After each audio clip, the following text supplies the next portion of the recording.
Hey guys, it's Will here, and tonight I've got something a little bit special for you. It's going to be my first Age of Sigmar battle report. So General's Handbook has just come out, and really looking forward to giving this a try. Have had one game from it, which was good fun, but now we're going to do a batrep, and going to be using the like pitched battle scenarios here and using the points values. My High Elves with Stormcaste allies are going to be taking on Sam's Khornate Bloodbound with Demon and Monster allies, so this should be a good game, Order versus Chaos. And we haven't rolled for scenario yet, but we're going to do that in a minute. But first, let's have a look at these armies. So, leading my High Elves is my Dragon Lord. My High Elf Prince on Dragon was the old model. He's called a Dragon Lord now. One of my favourite models in my collection. Don't get to play with him enough, so looking forward to having him out tonight. And my supporting characters are going to be my Lawmaster here and my Lothran Sea Helm. Then for my the rest of my force, got a big block of Lothran Sea Guards, 20 of these guys with full command, 20 Phoenix Guard again with full command, and 5 Dragon Princes, or I think they're called Dragon Blades now, but they're the old Dragon Princes of Caledon. To bulk out the battle line units, I've got my Ghost Elves. Now these are a recent addition to my collection. Basically they are the ghosts of elves from long ago that have come back to help their kin in their time of need. So we have 30 High Elf Spearmen here and 5 Illyrian Reavers. And then down the other end I have my small allied force of Stormcaste.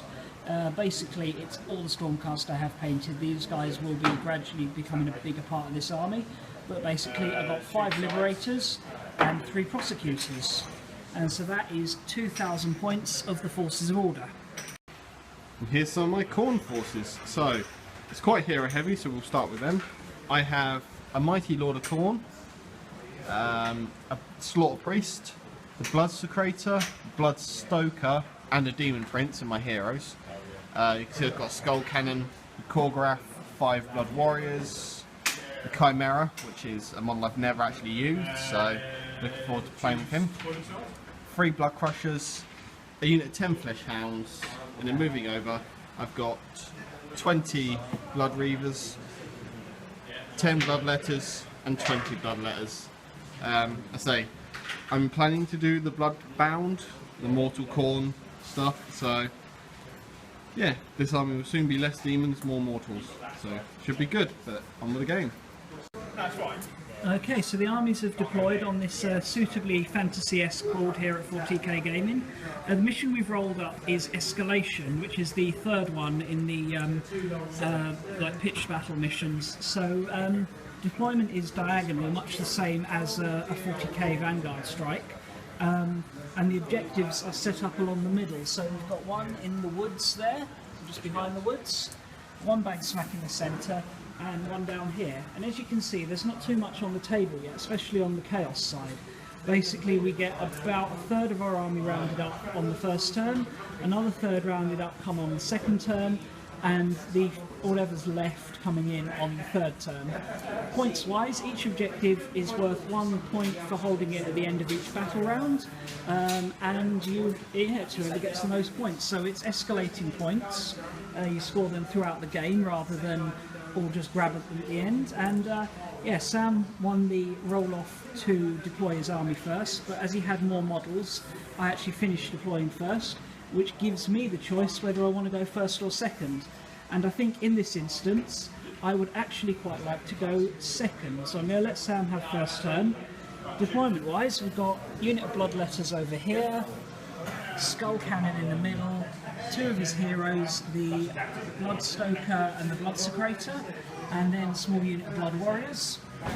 I decided to plop down my big units because they were going to be tough to bring on from reserves because of their size. So we've got Lothran Sea Guard, we have Phoenix Guard, and we have the Ghostly Spearman over there. And I've got a Lothran Sea Helm at the back here with his Sea Drake Pennant to give +1 to wounds to both the Sea Guard and the Spearman. So that's deployment, and Sam, you're up first. Into Chaos, turn 1.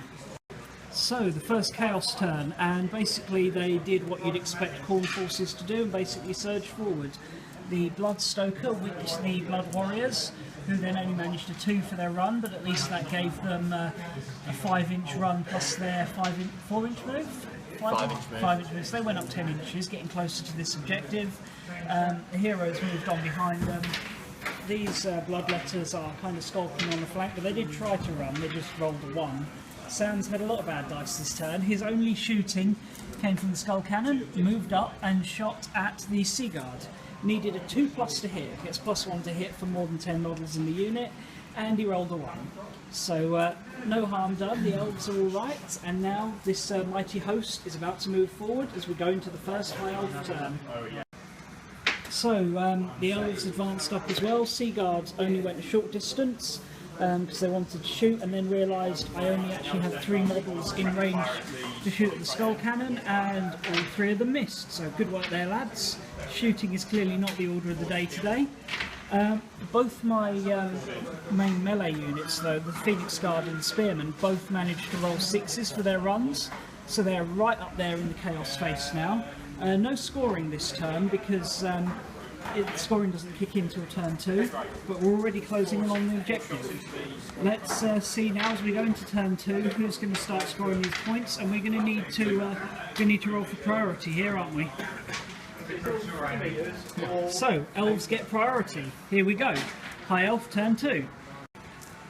So at the start of the High Elf turn, I brought on 4 more units. So I have my Dragon Princes over there. My Liberators moved up to claim that objective, and down here I brought on my Wizard, what's he called, Lawmaster, and I've got my Lord on Dragon. He swooped round the flank, burnt 3 of the Bloodletters with his Dragon Fire before proceeding to chomp through the rest of the unit for no damage in return. The Sea Guard had a shot at the, or they moved up and had a shot at the Skull Cannon and killed, took about 4 wounds off it, I think. 5 wounds, so did actually a nice bit of damage there. Spearman moved up around the flank of the rock, and the Phoenix Guard charged right over it into the Blood Warriors. Lost 1 of the Phoenix Guard on the way in, and killed 1 Blood Warrior and put another wound on 1 of them. So nice little bit of damage there, but most importantly I was locking them down. The Skull Cannon piled in, didn't do any damage, had some really unlucky dice rolls. The dice don't seem to be in your favour today, do they, Sam? We'll see. We shall see indeed. But points wise, that scored the elves 3 points as we head into the second Chaos turn. Okay, so Chaos turn 2, 5 additional units joined us. Unit of 10 Fleshhounds came down the flank here looking to mess up the Dragon's day. Unfortunately for them, they didn't have the best time of it. The Dragon hit before them in combat and munched through 6 of them, leaving the remaining 4 doing only 3 wounds to it and losing another 2 to battle shock. So yeah, Dragon should fight out of that this turn, and yeah, that's pretty cool.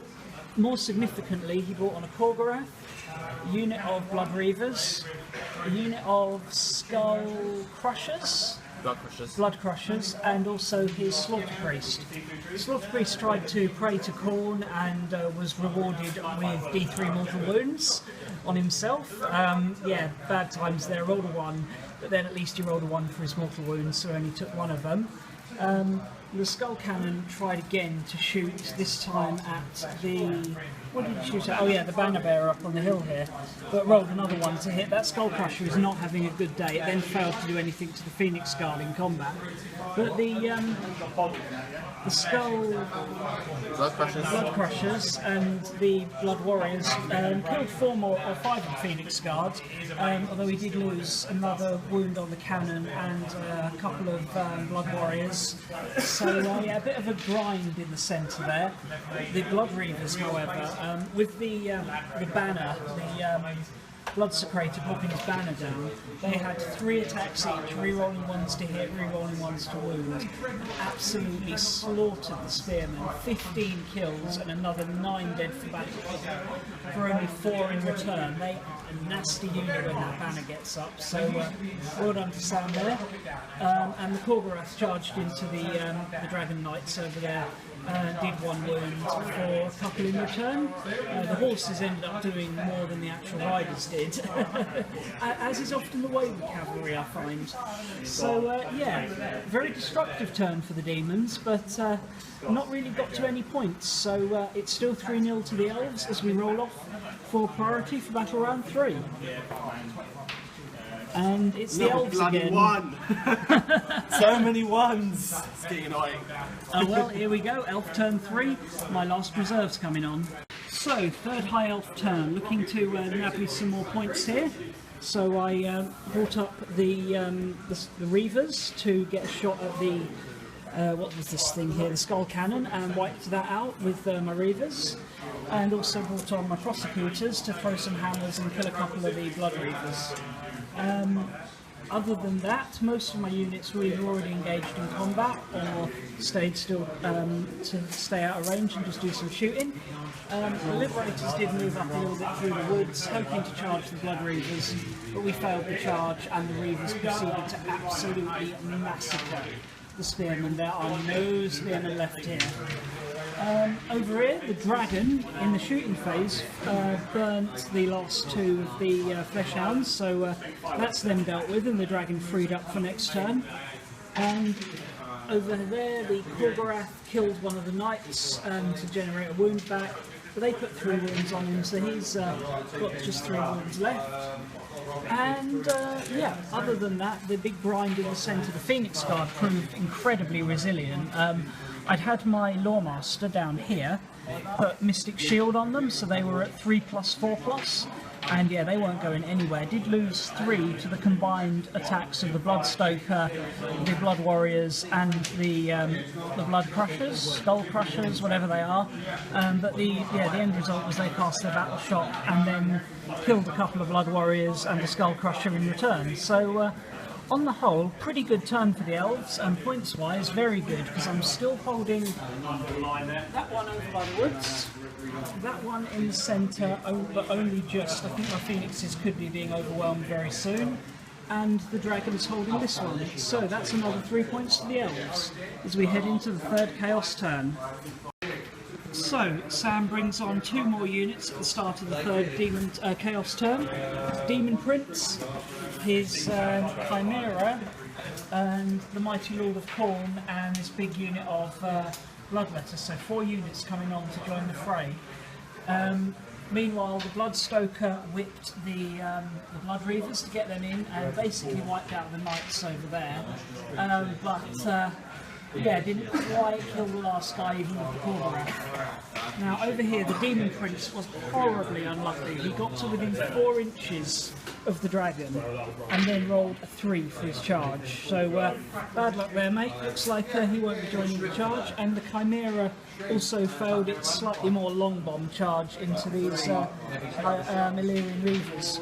In the centre, this grind continued. I killed his Slaughter Priest, which he was rather pissed off about, because that was one of the best models you've ever painted, isn't it, mate? Yes. And it, yeah, died horribly to halberds. But yeah, they just can't seem to kill these Reavers. He killed 2 of them, so they've got to take a battle shot, which they've passed, so they're fine. And I need to take 1 for the Illyrian Reavers, which they've passed, so they're fine. Oh, and 1 for the Knights over there.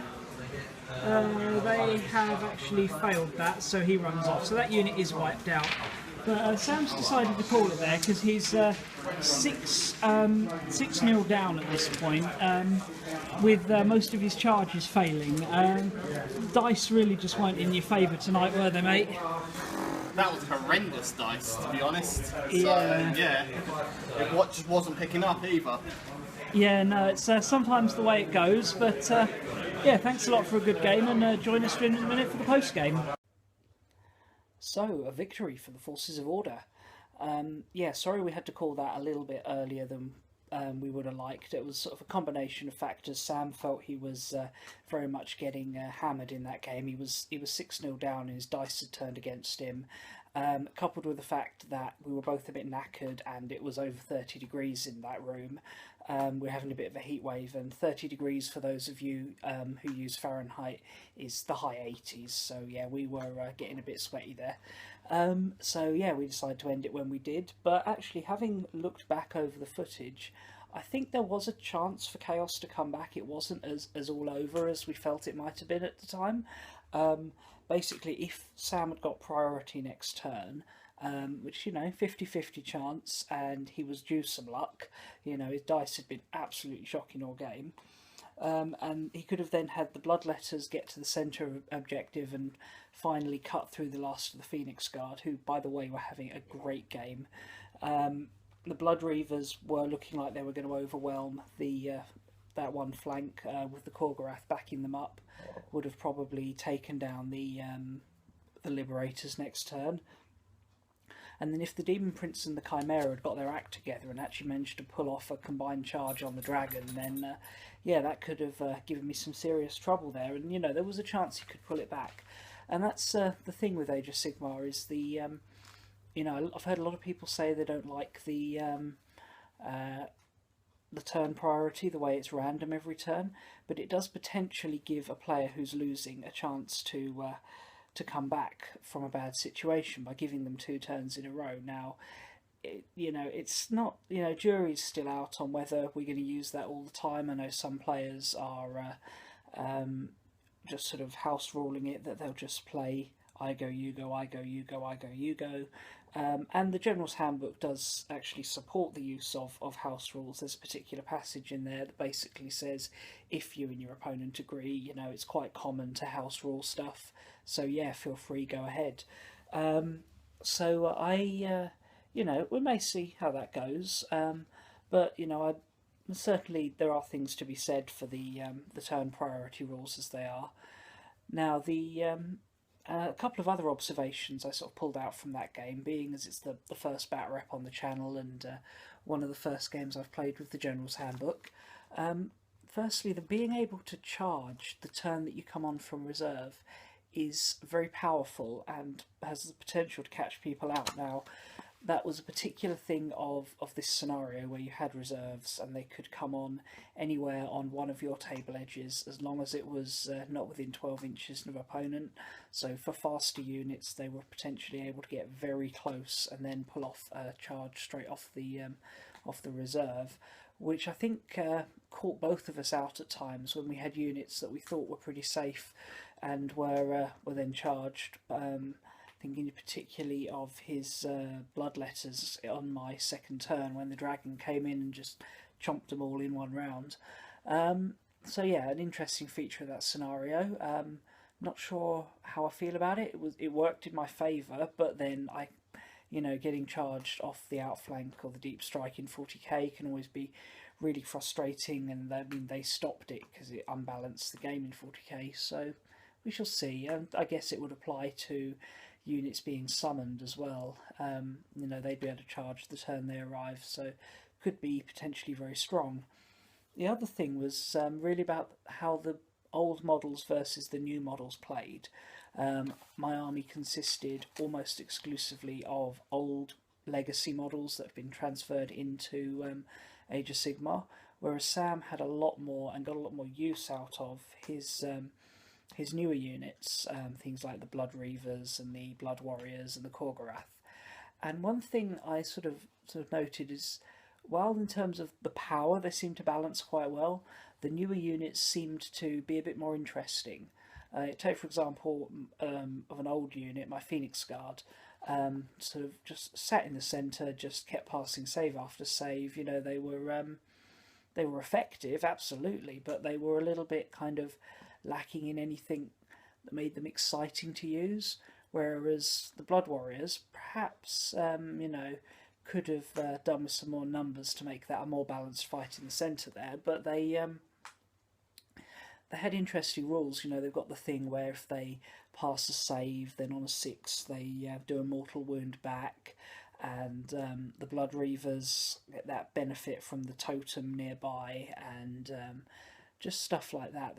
They seem to have more interesting rules on the newer models. Now, that was based just off, brief experience at it. I don't know if it's like that across the board, but certainly a good incentive to get my butt into gear and actually get my Stormcaste painted, because I'm really looking forward to using them en masse as an army in their own right, rather than just sort of an additional force to tag onto my elves.